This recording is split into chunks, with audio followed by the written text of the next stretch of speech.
was happy this event was postponed from last Saturday to this Saturday because I was notified on very short notice and I didn't know what to talk about and my initial idea was to talk about the most awesome way on how to prepare potatoes. But since I had more time, I was able to prepare something more sophisticated, so no potatoes. Does anyone know if anything great happened, anything awesome in the year of 1969? Just throw it in. Woodstock. Woodstock, very good. Yeah, something else maybe, yeah. Yeah, the moon landing also, for example, yeah, it happened in 1969. Very good.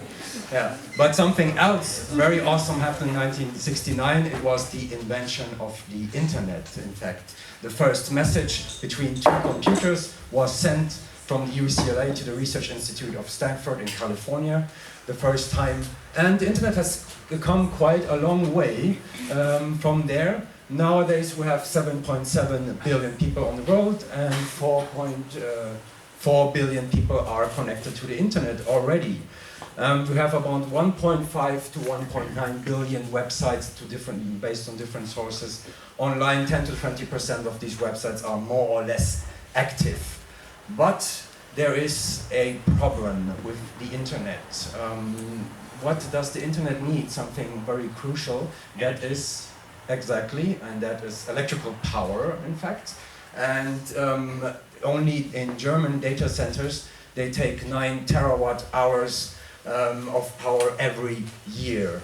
That are 9 trillion watt hours per year. I did some simple calculations on that. These are 3,200 watt hours per person per year. That means that every person in the world on the same day could use 2 single hot plates at the same time together to, I don't know, cook delicious potatoes also. That would be quite awesome, yeah. 2% of the global emissions are produced by the global ecosystem of information and communications technology. That makes it already par to global aviation. So, is there a solution? I don't know. I'm not completely sure, but I want to share some ideas with you. So we could cut down on data centers, we can start there. We could run data centers on renewable energy, for example. This would already help a lot, I think. We could also cool data centers with just fresh air instead of AC. So when we have data centers in, let's say, the Northern Hemisphere, where it's rather cool, you could use that air.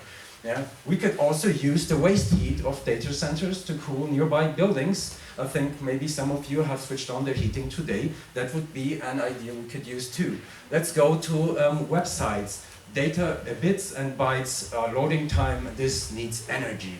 So we can optimize images even further down. We can get rid of JPEGs and go to other formats meanwhile.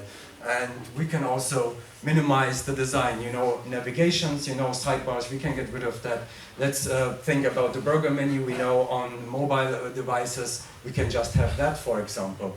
And also minimize the code very much down. We can get rid of a lot of JavaScript if we minimize the website and the design.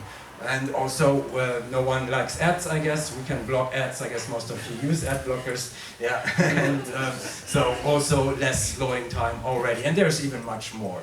So I have a vision. I have a vision that one day we can go online without creating a carbon footprint. This is my vision, and maybe also we can go offline and go to the monastery and just meditate. You know? But this should not be maybe what you go online still. Yeah. Thank you very much.